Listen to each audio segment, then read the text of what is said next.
throughout the day because you got to be prayed up in order for God to come in. You ain't hearing what I'm saying. Some people need to be rescued, but I need to come by and tell somebody, ain't you tired of being rescued?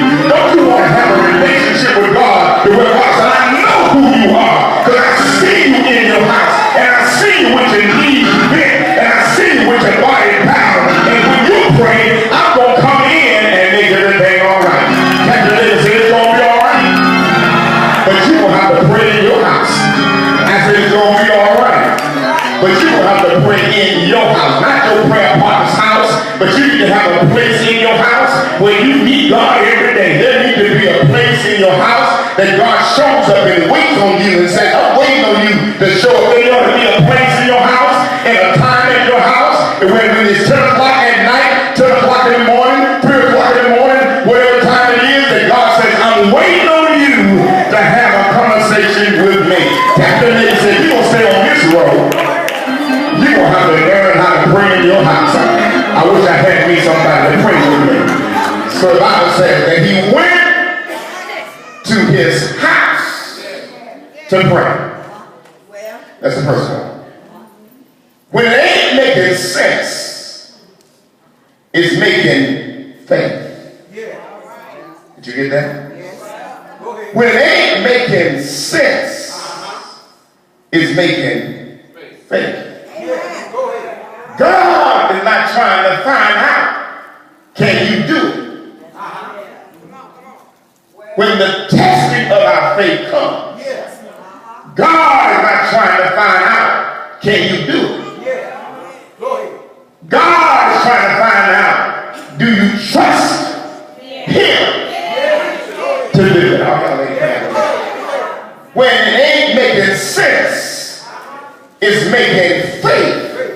So now I understand that when situations that come up in your life that don't make sense, tap your neighbor and say, I've been through some stuff that didn't make no sense. Anybody been through some stuff that ain't made no sense? Oh, don't be ashamed of your testimony.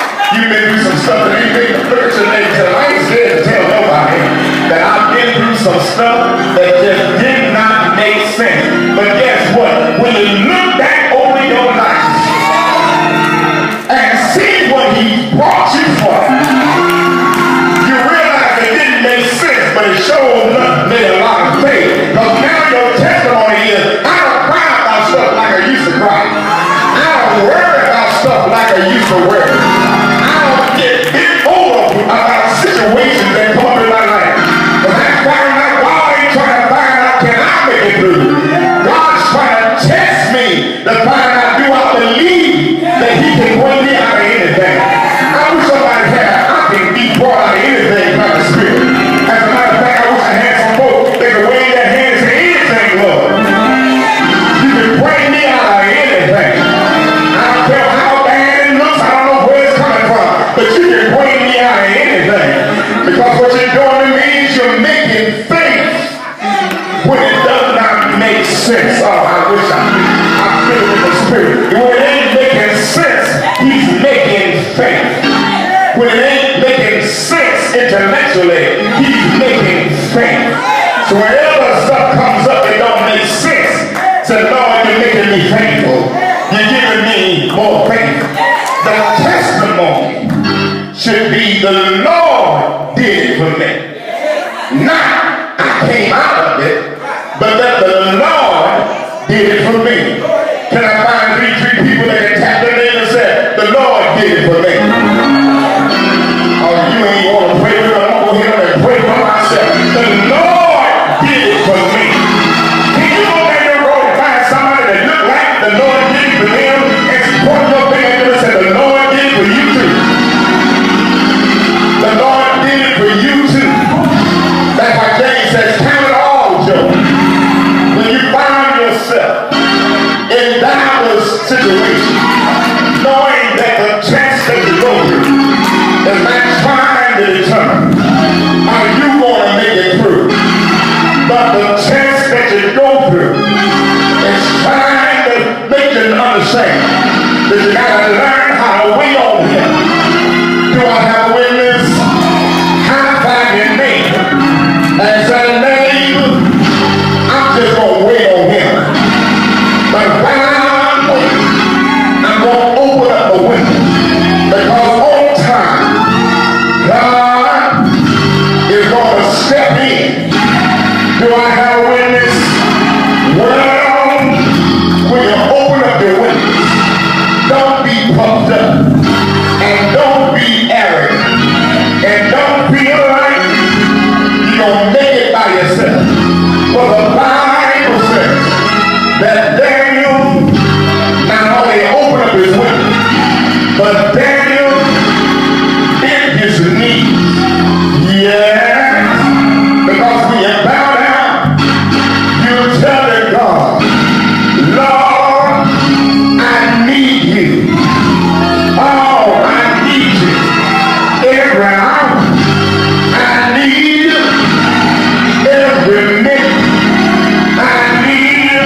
understand, in this transition, too many people trying to pray in the car, too many people trying to pray in the shower, too many people trying to pray walking in.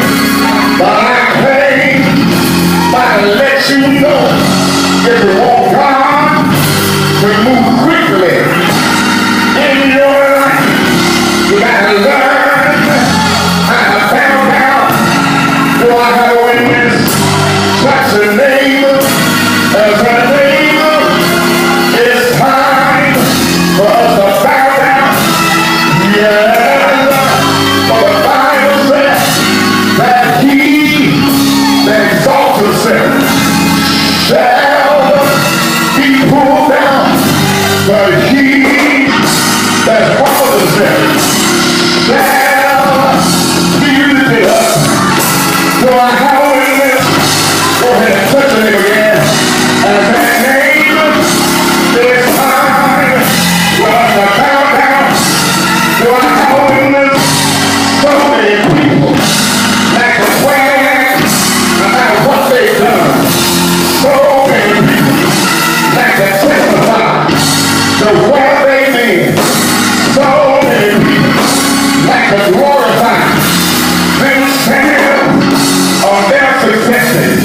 But I came by to let you know, if you bow down and glorify God and tell everybody, if you have not been for the Lord on your side, I had enough sense to open up the window. I had enough sense to bow down and let God step into my situation.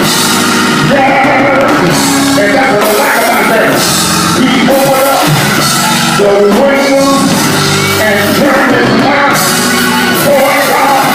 He said, I will lift up mine eyes unto the hills, but quit coming all of my help, because all of my help comes from the Lord.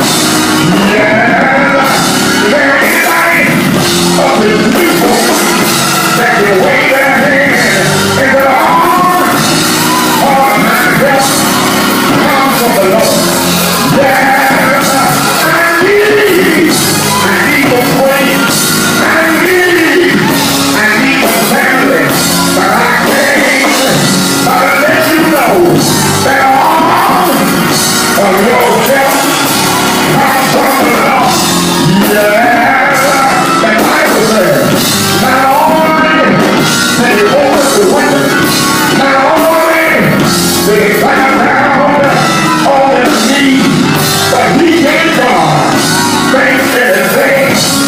Yeah, and I came by to tell somebody, before you get into the line of things, go ahead on and tell God thank you in advance for what you're getting ready to do in my life. Yes, go ahead on and tell God thank you. It don't make sense, and then it don't make sense. It's getting ready to